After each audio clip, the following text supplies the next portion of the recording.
আসসালামু আলাইকুম, কেমন আছেন সবাই? আশা করি সবাই অনেক ভালো আছেন। আমি এখন একটা মুড়ি কাটা পেঁয়াজের ক্ষেতে দাঁড়িয়ে আছি। আর হচ্ছে চমৎকার একটি মুড়ি কাটা পেঁয়াজ দেখলাম। একটা কৃষক লাগিয়েছে। এটা হচ্ছে জাহাপুর ইউনিয়ন, ফরিদপুর। খুব সুন্দর হইছে। এই মাঠে মোটামুটি যতগুলা মুড়ি কাটা পেঁয়াজ দেখলাম সবগুলা মাশাআল্লাহ অনেক সুন্দর হইছে।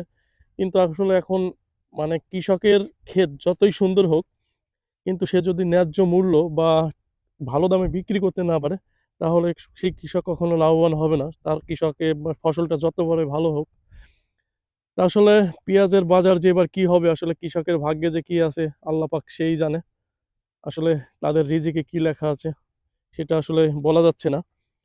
তবে এইখানে হচ্ছে আপনার এই যে পাকিস্তান থেকে বা বিভিন্ন দেশ থেকে হচ্ছে পেঁয়াজ আসতেছে বা আসবে সামনে হয়তো।